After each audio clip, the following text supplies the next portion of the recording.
So I think of it like this, and you mentioned it, Rich.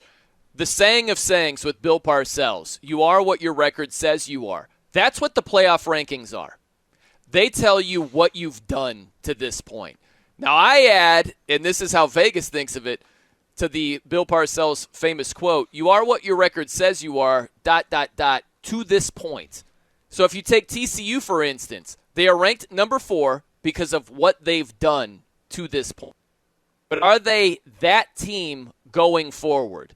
And that's where Vegas raises its hand. That's where the betting community raises its hand and says, not convinced. So it's really interesting how those two worlds blend together. But make no mistake about it, the way the ranking's set up, it is the Bill Parcells, you are what your record says you are, and it has no indication of where things might go next. That's what Vegas is for.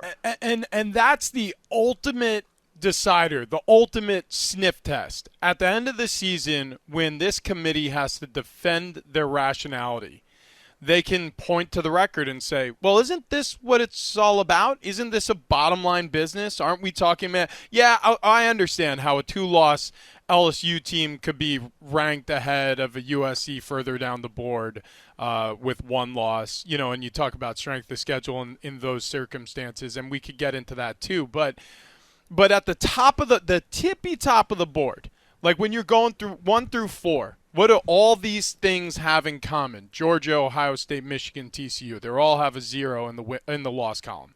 Mm-hmm. And so I just feel like if you're going to defend rationality, while at the same time, because we know that this is all made for TV, trying to generate buzz, get people like us talking about this on the radio, is TCU worthy of being one of the top 4 teams in the country? Well, we'll see against the Longhorns this weekend next. It's just it's made for TV. It's made for radio. It's doing exactly what it's supposed to do, and it's also defendable because again, that is an undefeated football team.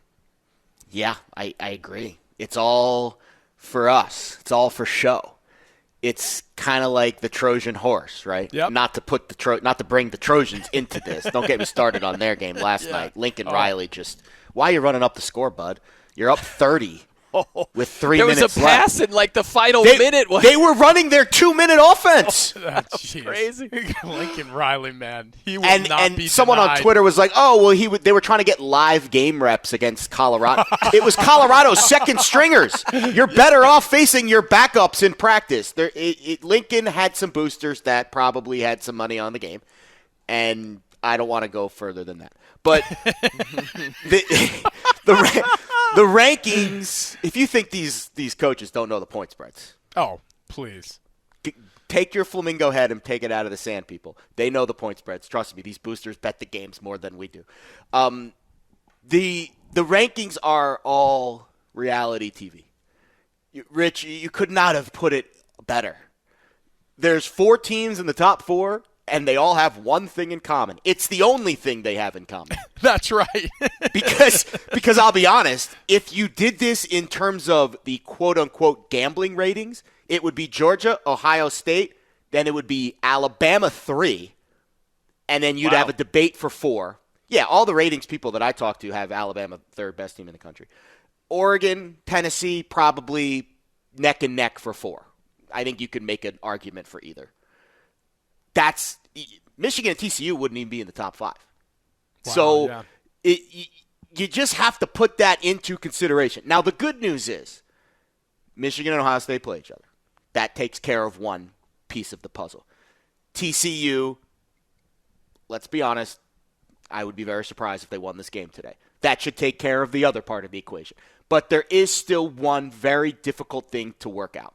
And right now the committee is setting us up for what I think is going to be the biggest question of this cycle, Tennessee or Oregon. How do you judge those teams? How do you judge Oregon winning their conference championship in a weaker conference than Tennessee going 11-1 in the better conference and having wins over Alabama and LSU? Yeah. Really tough to grade that. That's going to be the sticking point, I think, of this cycle. Now, of course, chaos could ensue. Oregon could lose today to Washington. I have it in my parlay. Of course, Tennessee I don't think they're going to lose, but they're not playing in their conference championship game, so that's going to be a tough grade. And then you've got what if Michigan and Ohio State is this absolute instant classic overtime? Do you downgrade one of those teams so much that they fall out of the top 4? I don't know the answers to those questions, but I can tell you this. TCU is the one sore thumb that I think will get clipped this week. Well, here's the thing, though. Getting back to the rankings, this is the best way to do it. I can't imagine if you had the actual rankings where Alabama is number 3 in the country. You know what I mean? With 2 losses. The best way to do it is what you've done to this point instead of where things are headed. Yeah. So I think it's almost like separating church and state in a way where the rankings have to be what you've actually done to this point because these games have to matter. Results have to matter. That's where Vegas, that's where the sports books, that's where all of that, where it's heading next is what that is for. But it makes way more sense to me that TCU is ranked number 4 right now, even though they might not be going forward. But to this point, they are. Sure. Than it does to have Bama number 3. You know what I mean? Like, I agree you have with that. to do it based on what has happened. You know, and I also don't mind being lied to when it's not an important lie. Like, you know how sometimes you're having a conversation with somebody who's like a white lie. Or like somebody who's telling you a story about their night and you know they're embellishing truths because you were there for part of it and they kind of forgot that you were there for part of it. Like, Rich? Yeah, exactly. But everybody's been there while their buddy's telling a story, and you're like, well, that didn't happen that way. Well, that didn't happen that way. And that didn't happen that way. But this is a better story the way he's telling it. So You're right. I'm along for the ride. That's what the college football playoff ranking's in. It's a better story if you tell it this way. So, yeah, I get it. TCU, probably not a top 4 team. Alabama, in terms of strength of schedule and how close they've kept it with other teams and blah, blah, blah, blah, maybe they belong in the top 4. But it isn't that way. Because on paper, when you look at it, you know, these CFP committee members, you know, they're taking their glasses off, their weary eyes, and they're saying to themselves, like, how can we justify the Horned Frogs? It's staring at them directly in the face. They have a 0 in the loss column. So you can go to print, you can send it out to all the news media, the sports media, and everybody's going to say, well, I mean, I guess. And it's a storyline for a week, and it's a better story than the other way around. So I don't mind it. I'm standing next to my buddy telling the story, and I'm smiling because I know there's some fibs in there, but I'm enjoying the ride. Yeah, Rich, that is a very, very poignant way of putting it. Because as much as gambling and all of the things that we do on a weekly basis in the gambling markets are at its core to make money. Right. I'm not 100% in that realm. I think if you've listened to this show long enough now, you know that I'm not a professional gambler. I don't rely on my bets for money.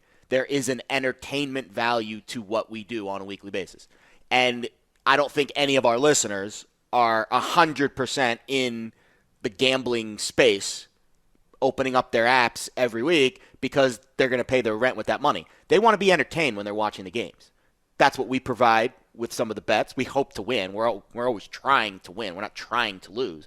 But there is a level of honesty that comes to these rankings. You're right. It is kind of this, raw, this is what it is, but it probably isn't, and we're going to get there eventually. I think the committee at their core probably knows they're naive to think TCU is a top 4 team. But you're right. There is a level of entertainment that goes along with this process that we follow on a weekly basis that I think the rankings also kind of mirror. Now, the fascinating thing here is when we go to 12 teams for the college football playoff, this problem will be alleviated a little bit because Alabama would be in.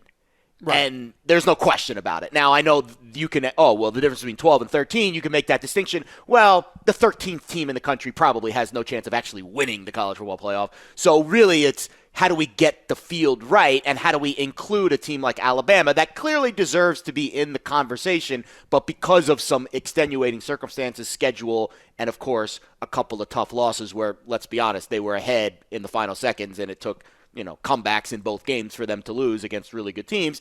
How do we get Alabama into this conversation? You can't with 4.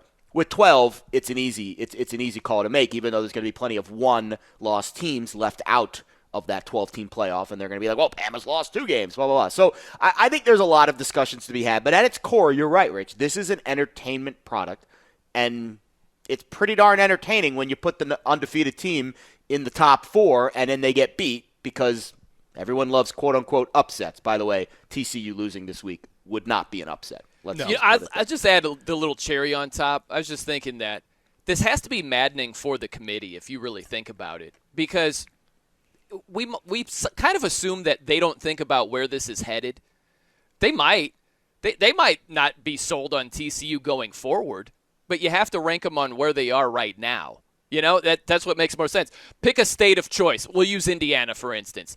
If you're driving 70 miles per hour in Indiana, if someone says, hey, where are you right now? You'd say Indiana. If you drive that speed for the next 9 hours, you're no longer going to be in Indiana. Like, right. That's how the polls are. Right now, TCU is number 4. They're in Indiana, right? Yeah. But if they keep driving the way that they're going, they're not going to remain there.